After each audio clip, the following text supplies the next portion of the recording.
So maybe you could tell me if you have any need for a personal God. Can you say again what you said that you realized? How do you say it? Love and grace? Wasn't enough. Isn't Pretty enough. greedy. I can feel dying as my faculties leave.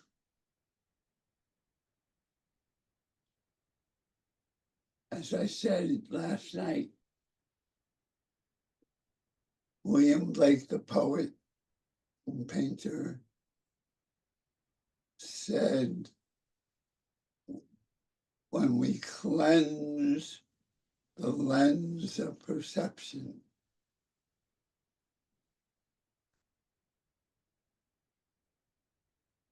something like we can hold the world in the palm of our hand.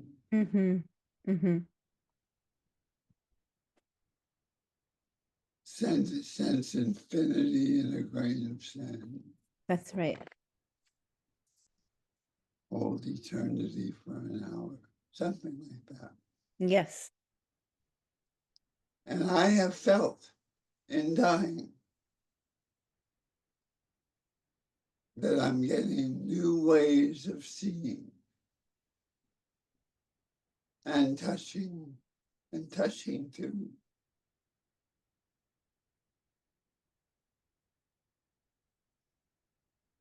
With touching, oh, so many challenges to make it nice. But it finally became nice, just pleasant. I had to switch from being me, I want, to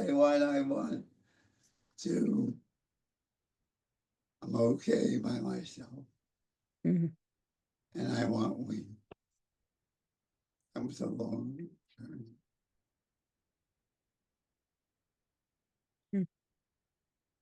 So all of this will sound silly, which is fine. I would love, because I'm part Jewish and part Christian, I became baptized Oh. in Chicago when I was 25. I identified with that Jewish boy on the cross who said, there's a life after this one. That was so comforting. Mm-hmm. And because I was force fed with my dad holding my arm stretched out Mm-hmm. and my mom pouring formula down my throat, it was easy to identify with, I'll give him his Jewish name, Yeshua. Easy. Mm-hmm.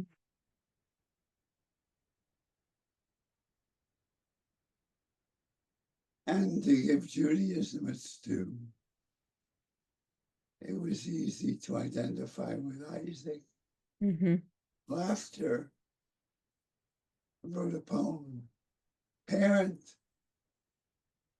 whose raised knife is about to sacrifice me. Let us laugh till we love. Mm-hmm.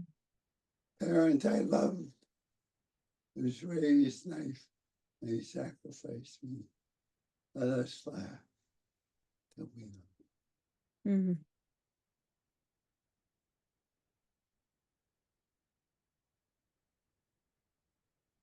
So there's many midrashim about Abraham and Isaac. Mm-hmm. One, Isaac says, Father, I know how hard this is for you. Here's my hands, it'll be easier to tie them.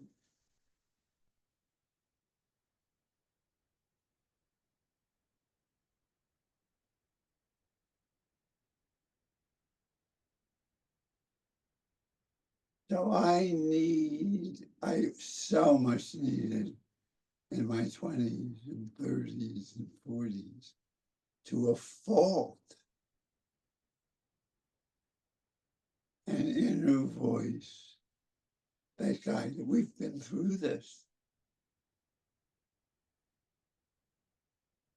And I needed it to be God, not having no idea what that meant.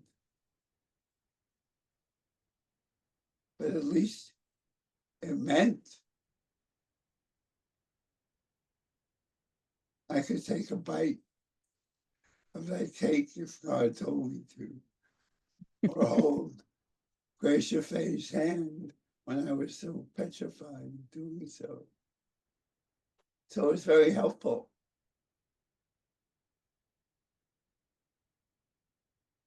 And it was never really personal.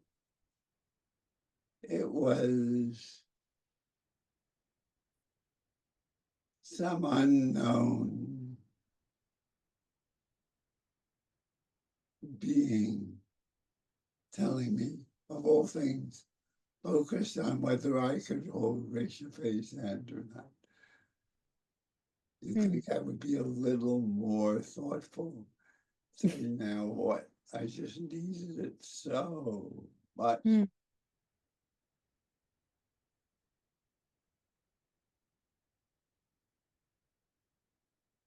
it produced community. I went to Quaker meeting instead of talking about how pathetic I was. I could talk about God, and people would think I'm a godly person. What about you? If I may ask, you're my doula, you don't need to answer.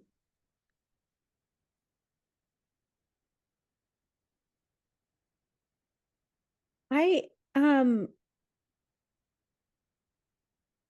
I don't think I ever strongly associated with the Jewish God. Um, as a little girl, it just felt very, not for me. He's not talking to me. Um, I felt very excluded from the narrative. And so it wasn't compelling. Um, and then there wasn't really a figure that took place. I didn't really have an image of a kind of a father in the sky sort of thing. Um, but I did when I was little sometimes have this feeling of being, I don't know, like, chosen or blessed, or, I had so that sort of aspect of Judaism kind of resonated, of like, it's up to me, like I'm one of the people who's supposed to do something important, a little sense of grandeur for myself. Um, that felt bigger than like, that's what my parents want. It felt like some kind of, but I never, and still I'm just thinking about it. I never think of a God like when I'm asking for guidance or wisdom or inspiration. I don't have an image of it coming from any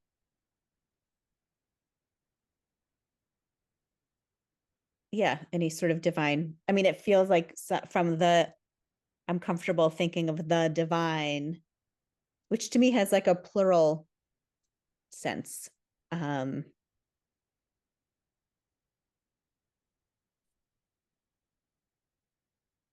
there was one time, I maybe have talked about this, where I was trying to do some like channeling, was practicing.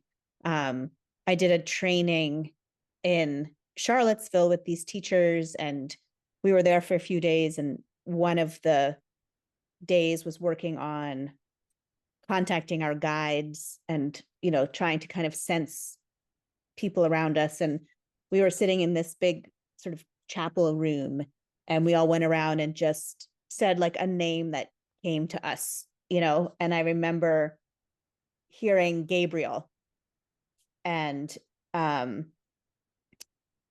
and then someone asked, what is Gabriel? And I just had this sense of somewhat like a really, really, really huge presence. And the next day we paired up with people. And that morning, because I was working on my intuition, I asked, who am I going to be paired up with today? And I was told the teacher. And I thought, well, I'm not going to pair up with a teacher. That doesn't make sense. But then someone had gone out. Anyway, I ended up being paired with a teacher, and we were supposed to do this channeling. And I suddenly felt this presence of this really giant figure named Gabriel. And he said, the archangel. And I just was, it's not something in my awareness, in my education. But I suddenly realized, I just got this huge chill of, and suddenly, and later I remember I read about it, but it was this feeling of this sort of frightening and powerful presence, someone who was talking to me, but telepathically, not speaking, but just communicating. But it was on behalf of my teacher, it was like here for him. But it was a really powerful experience, and it really threw me because I have no framework for that. I've never prayed to, I didn't even know what an archangel was. I still don't really know. But since then, I've had a few interactions with Archangel Michael, Archangel Gabriel, and Archangel Raphael. And it's usually, it has to do with the person I'm working with. And I get the sense that they're there for them. But it's yeah. So that's been an interesting, so I get this feeling that like, well, some people have these personal angels, and not just angels, but like the big guys, like these are, and when they show up to me, they have the same sense of this is like a vast presence. They never look at me. I've sometimes perceived energies of people, and they just seem like people, but these don't seem like people. They're a different presence. They don't make eye contact. They don't look at me, and they speak telepathically. And that's something that I never talk about, because who would I talk about with aside from the clients that it's come up with? And I hadn't thought about it in a while, but yeah, I don't know. Do you have any archangel sense, or is that a different realm? Yours sound healthy. You had a more healthy upbringing. Mine, I unfortunately treated everyone and everything as supporting cast, there to help me. Not, it's a funny feeling, since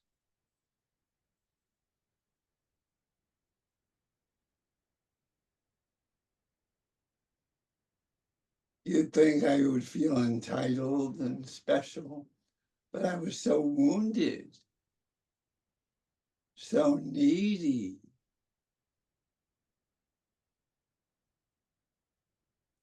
I remember when I was 18 and didn't have the courage to ask Ina, the boating dock counselor, out to play tennis. And it was both our day off. And I went to a baseball field all alone with an art pad, a thick black pencil, and wrote, "What is to be done?" Not what should I do, Yeah, right. So I wanted to, as if, which is actually true in a way, as you and I know. There's parts of us inside Yeah. that can clearly come out and help us decide our Yeah. hidden selves. Right.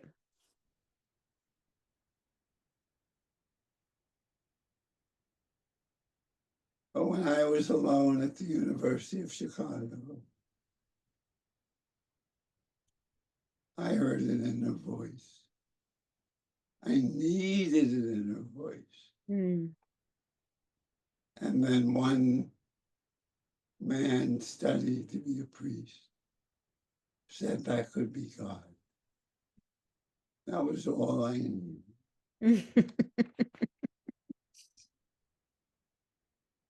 And I followed it because that was the teaching in some way. If God is with me, who could be against me? It was both ridiculous and maybe from our perspective, freeing to allow Yeah. parts of me to come out. But they were wild parts. Only I was the Messiah. Mm. I had to say, well, that means everybody is. Right. Hmm.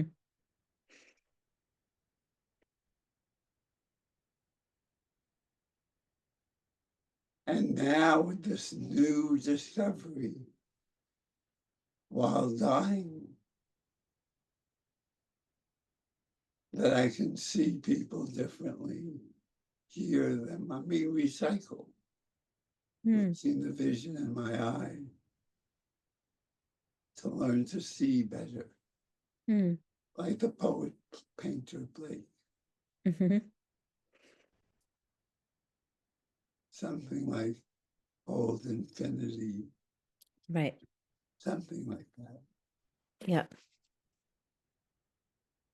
Infinity in a grain of sand, which really feels like it's happening now.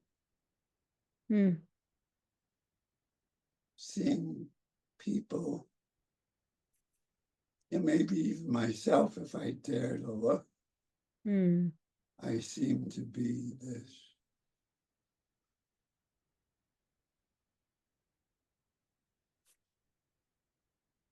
I'm not too close to me, but he seems somewhat awe-stricken, astonished. Mm. Not a happy-go-lucky self, almost frightened of death, Mm. which I don't admit to. Mm.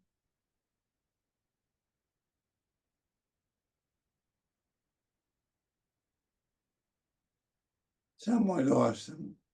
You're the artist, you would know.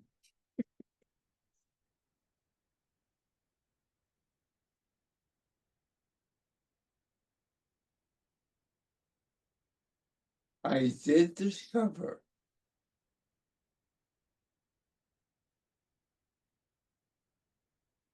thanks to one chaplain Mm. telling me or encouraging me while being force-fed in my mind Mm. to feel the scream. And Mm. I screamed it. Oh, was that flame? That energy, this will sound, say the least, silly, ridiculous. Mm. That energy helps me massage Michelle without trying. Mm. It's an unending scream. It reminds me of a little boy Michelle and I saw around our first date, who just ran. His legs just ran. He didn't have to try. You might know that from your children. Mm-hmm.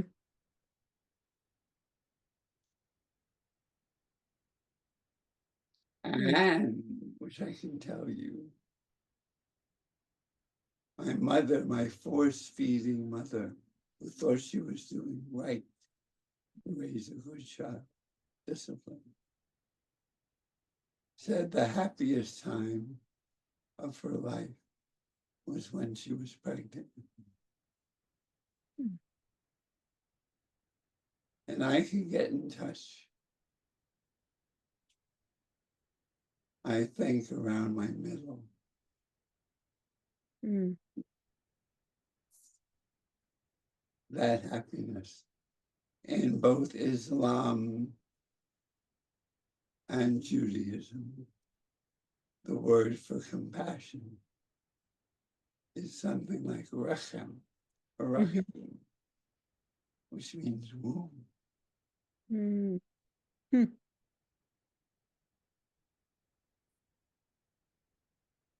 Mm. So to sum it up, in screaming, maybe in womb, I haven't got there yet. I imagine you might with your children.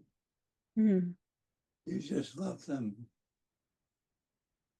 As my cousin Judy said to them, I'll always love you. Like has to be earned. Mm. Like has to be earned.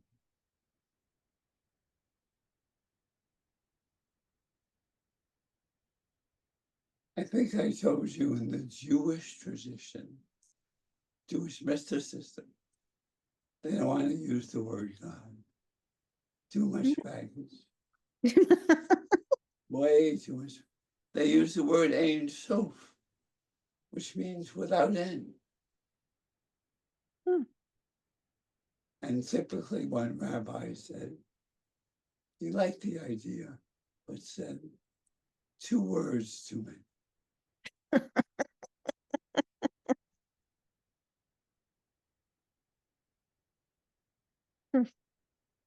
So in some ways, everything is unending. Mm. Mountains, trees behind you, Mm-hmm. Mm-hmm. even focusing on the hat order. Mm-hmm. So everything is without end for sure.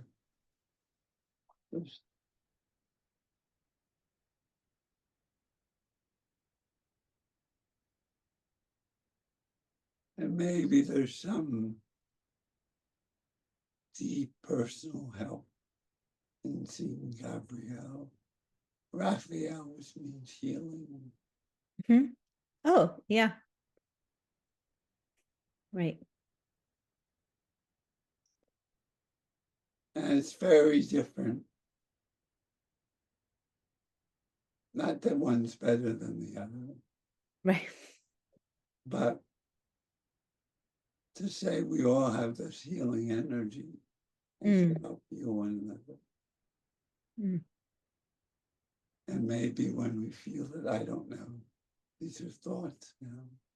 Mm. If I feel it in my hand,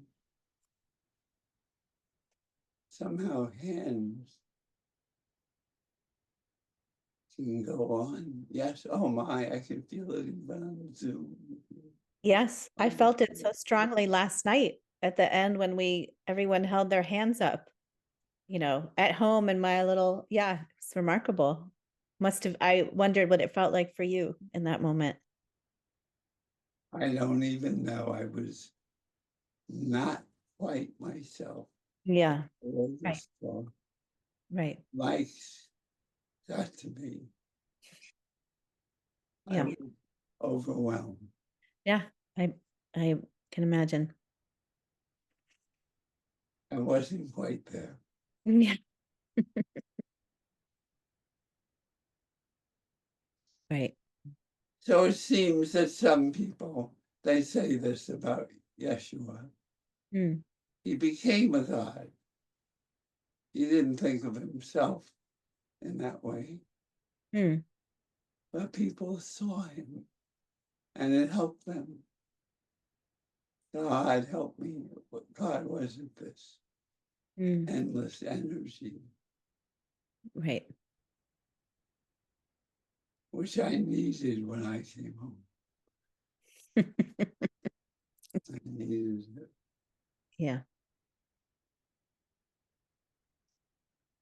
So, my dear death doula, Yeah. what does this all mean?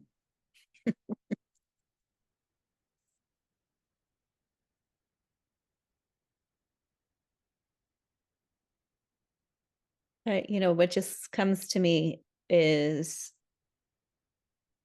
that you are incredibly special and touched and blessed and guided. And so is everyone. But there is something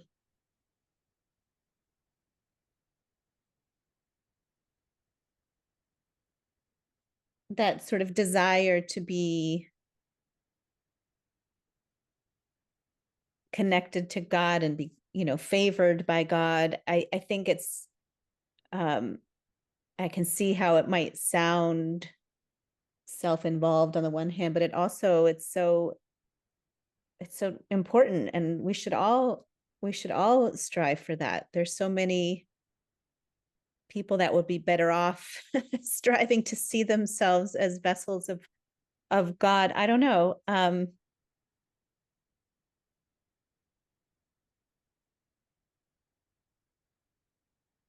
I think it's a beautiful way to live, and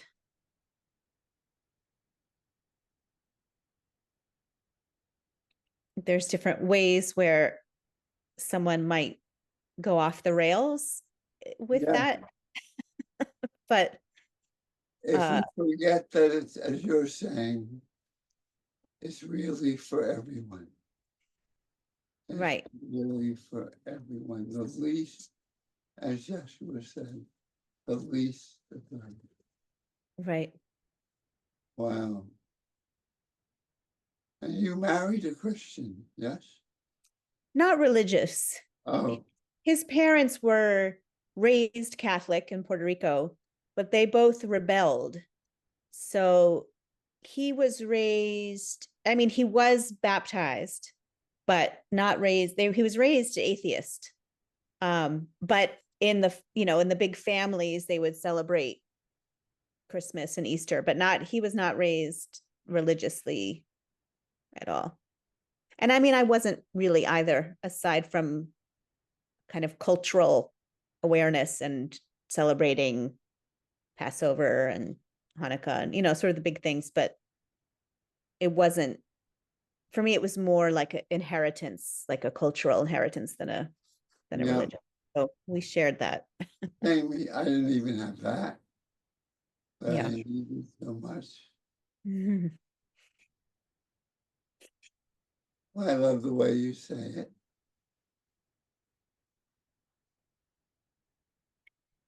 I didn't do a great job of passing on to my kids much of a Jewish identity, even a cultural one, because I don't know, but just because I don't have enough of it, to share. And neither do my parents. It was really sort of my grandparents and aunts and uncles. But the other day, I was like, wow, they've never seen like a Woody Allen movie, just the sort of the basics, sort of like, my family are all New York psychologists, Jewish psychoanalysts, psychologists, therapists. Like Woody Allen was like the family language, just like the neurotic New York Jew. I mean, that's basically my cultural inheritance. And my kids don't know that at all. I just realized that recently. Like they have no personal connection to that as a cultural phenomenon. I don't know. And they might. There's an old mantra. The grandchildren remember what the children forgot. Mm. You remember who forgot? The What children? the children forgot. Okay. My parents forgot it, and I remembered it big time. I went to live in Israel for 3 years. Mm. Saved my life. Mm.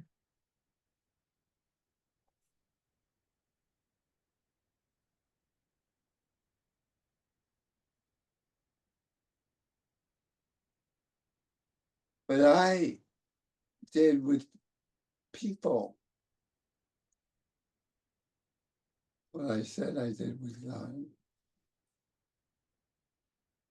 For some reason, everybody was supporting Cass. Mm-hmm. If I was in Israel, my girlfriend, I managed to find a Hebrew teacher. Oh. Yeah. When I was in the play Samson Agonistes, my girlfriend was Delilah. Mm-hmm. When I came back to the States, my girlfriend was someone who was looking for an apartment.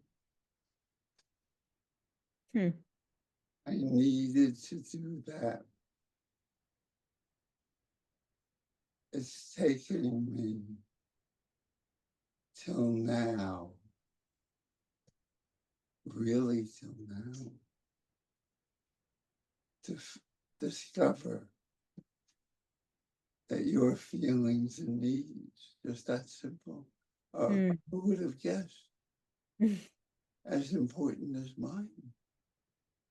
What a radical idea. How nice to know that. Hmm. How nice to not be so narcissistic and egotistical. Mm. Not out of morality, Right. out, Right. out of delicious nutrition.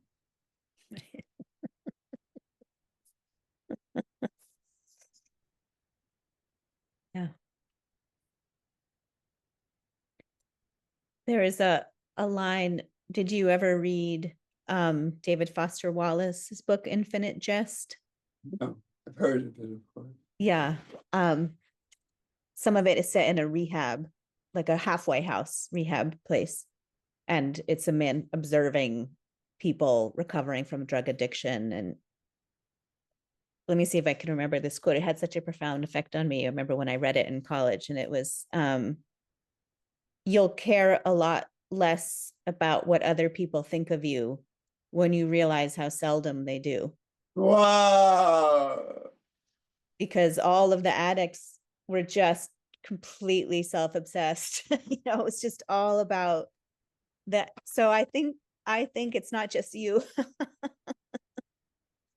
think we're all our own main characters. And everyone else is supporting cast. I mean, I think having empathy and compassion, which you do, that's different. A real narcissist doesn't have that, can't connect to people.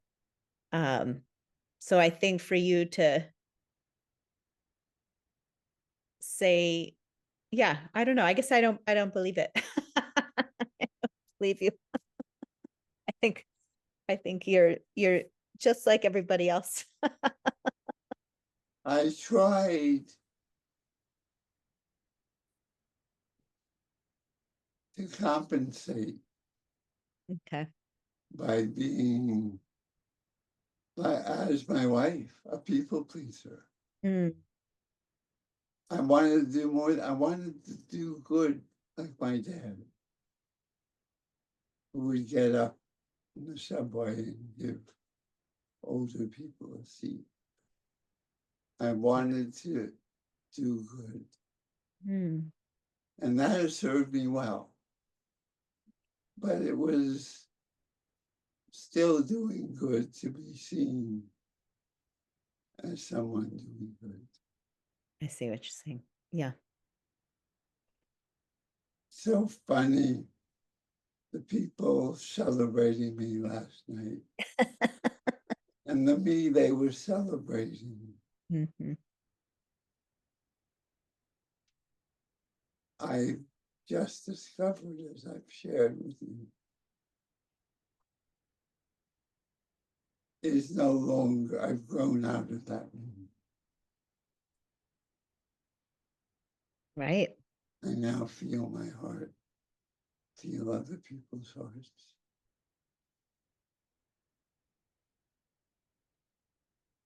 Maybe this talk about God is really, I think, knowing we're all unending. Mm-hmm. And many people, like yourself, all of a sudden, we're doing a psychic group and doing this, which is a great gift to me, Mm. a great gift. Mm. I'm getting karma from marrying you. Mhm. Wow. Yeah.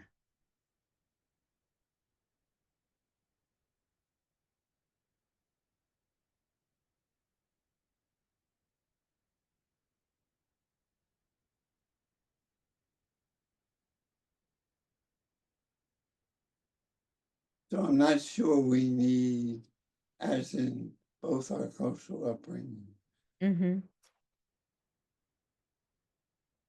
we might not need the word God anymore, Yeah. but feeling things are unending. Mm-hmm. Love, friendship, Mm-hmm. unbelievable gifts that you're giving me this time, and me receiving them, Mm-hmm. helping create them.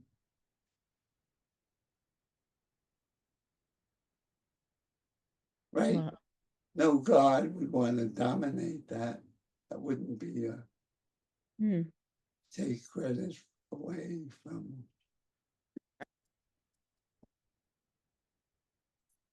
you.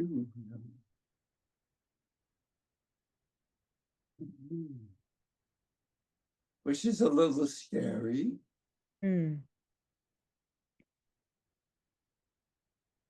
If I think you're sent by God, we've got things under control.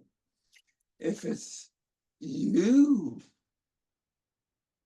who've decided to be my doula, Mm-hmm. at the moment, my Mm-hmm. death doula, it's way more vulnerable. Mm. Might change your mind any day. Right.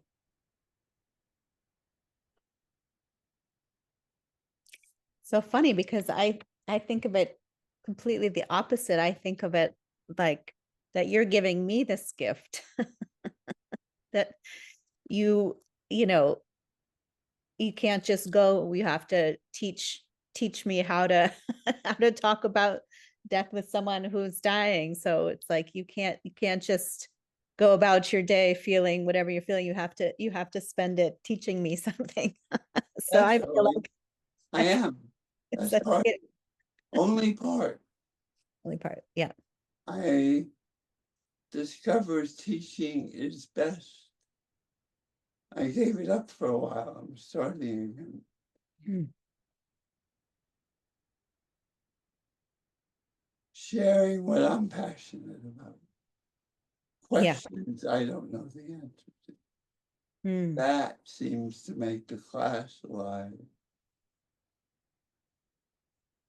Right. Students to share that. Yeah.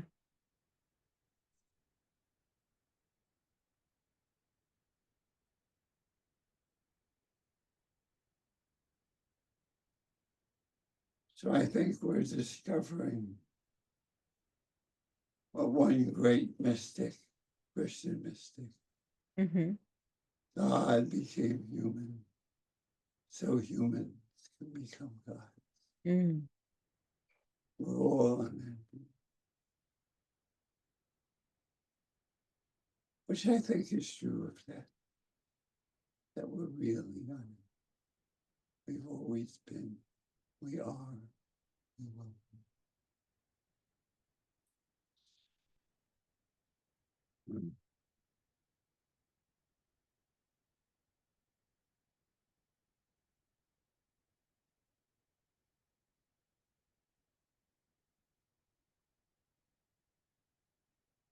When I lived in Washington, D.C., I lived in a big apartment building and we had a shared laundry room and there was a bookshelf where people would leave books, you know, that you could swap.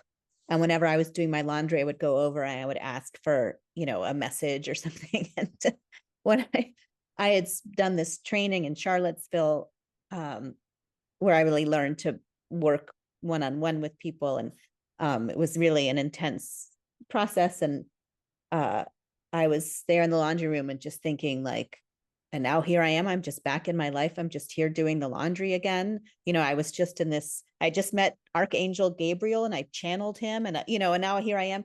And I went to the bookshelf and I don't know if you know this book, jumped right out at me. It's called After the Ecstasy, The Laundry.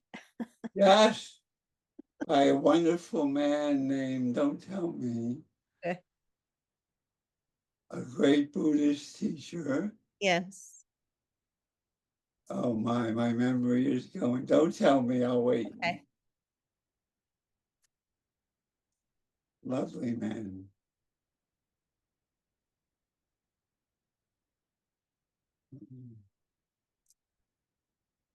If it's who I'm thinking of, his last name is not too dissimilar from yours.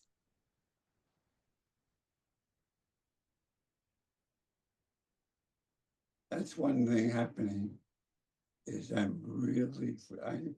taught this book in several class, not this one. This Yeah. one, soul food. Yes. Right. Let me just make sure this is who. Yes, it is who I thought. Okay. I had to do a quick check before. Yeah. His co-author was Christine Feldman. Okay. I remember that. It might come. Well, when we learned about what your original last name was. Corn, yes, cornfield. Yes. Oh, Jack Cornfield. Yes. Yes.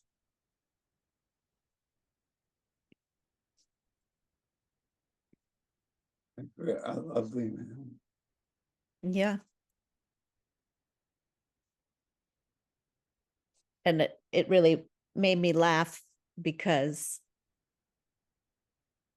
someone had put that book in the laundry room, you know, and I could think of it as who gave me this gift, you know, because it was like exactly the book. And I didn't know, I'd never heard of it, or maybe I had, but I didn't, you know, but I was there in the laundry room desperate for some touch of the divine, and that book showed up. And I called it the magic bookshelf because that happened over and over. There was always the book I needed in that moment. That happens in bookstores. Yeah, that's true. Yeah. This was easier because it was just one bookshelf. It wasn't a whole store. So it was easier to find the one magic. Yeah. So if everything, well, the spiritual people say this now, everything's divine, certainly the world, the earth, certainly the trillion galaxies, Right. trillion galaxies with at least 1 billion suns in each galaxy. We're a part of it. Yeah.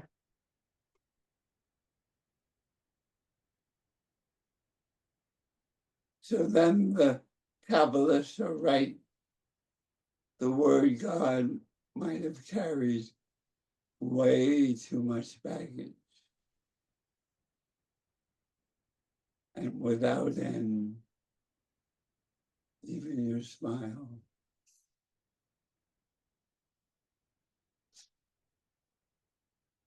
Of course, University of Chicago student that I am. Mhm. I wonder if this is silly. Mm. Well, the capitalists did this, though. How to connect there without end with the stories in the Bible. Mm. Mhm. And the whole basic book is called the Zohar, the Mm. Book of Splendor, Mm. which influenced all modern Hasids Mm. who learn to dance with joy when people got married or people died. I don't know that. And they try to connect the story with that somewhat frightening God, with the fact that without end is everywhere. It just keeps radiating on.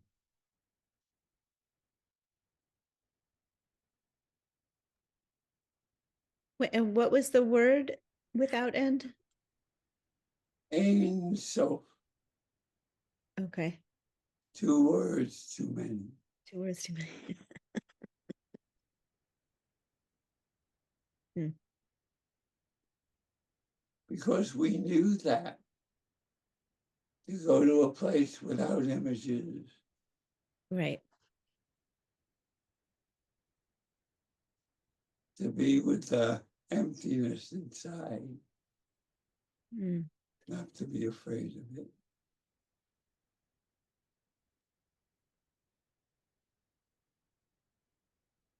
And then we can be filled with Gabriel or all kinds of energy fields, as you and I might say, all kinds of things that may have personalities. They probably all do, Yeah. just like every amoeba, every snowflake. Really.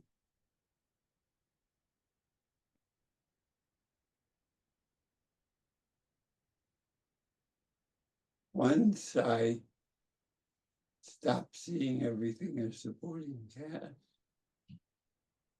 everything is pretty astounding.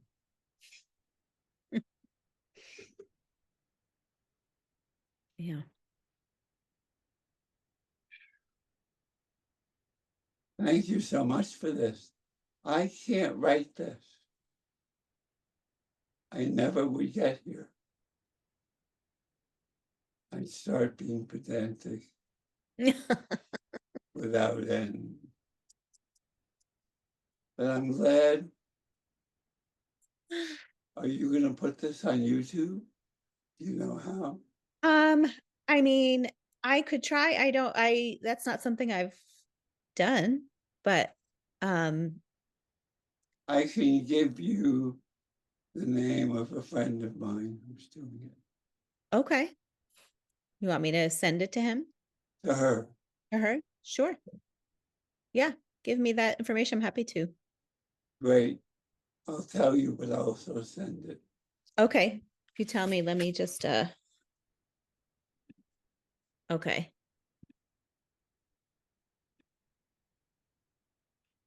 All right. What's her? S. Brett. SBRETT Okay. Uh-huh. @gmail.com. SBRETT@gmail. Okay. And what is S? What's her name? Sarah, Sarah? With an H or without? with one. With an H. Okay. Sarah Brett. Okay. And I'll send her once I get the recording link, I'll send it to her and say, Maybe we could call it Without End with Alexa and Michael. It's very nice. that's lovely.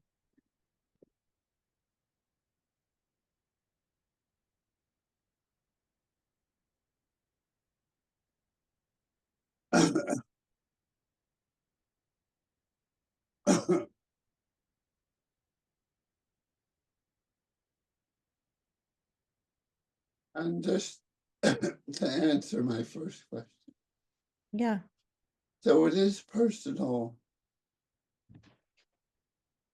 in a funny way, just like the tree behind you Mm-hmm. has a personality. Mm-hmm. And your hat can. Yep. Children do that with our teddy bear blankets. Because they do.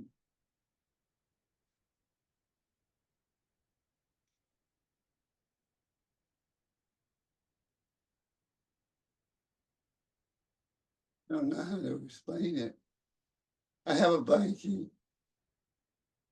Okay. I love it. What if I thought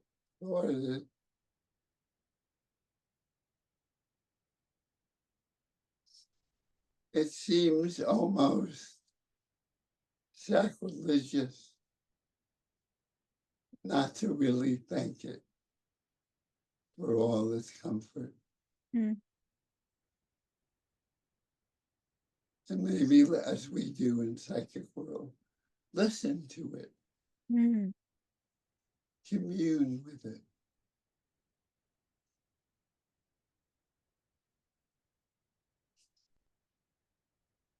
So everything can be personal and more than personal. Commune with the sun, with the wind, the earth. Mm.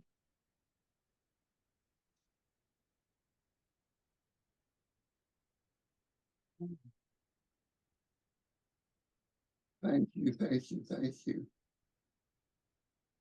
Is this a good time to begin to end? Sure. Yes. Can begin to end. Just, do you want to end with a prayer? Yes, for sure. You don't mind starting. I'm not sure Oh, I have anything to say. well, I'm not much in the habit of prayer, but I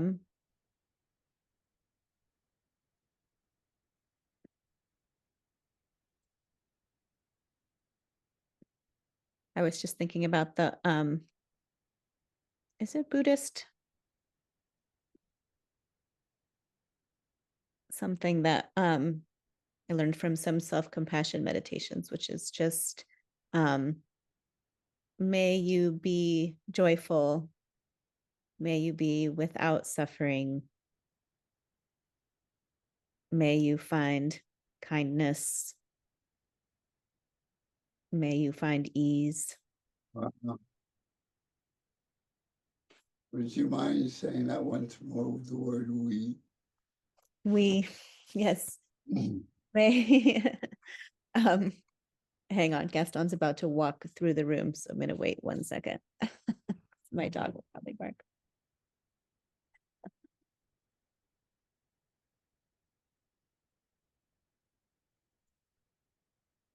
Bark. We try to remember if I said it exactly. May we find joy. May we find ease. May we be free from suffering. May we find kindness.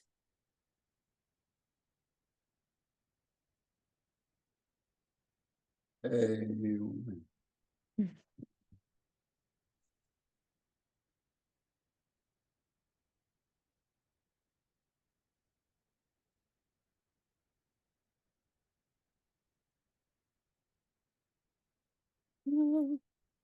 Find my hands on this camera. There we are.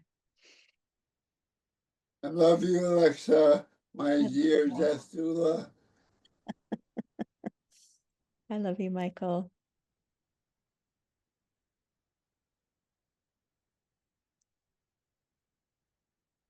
Until next week. Yes.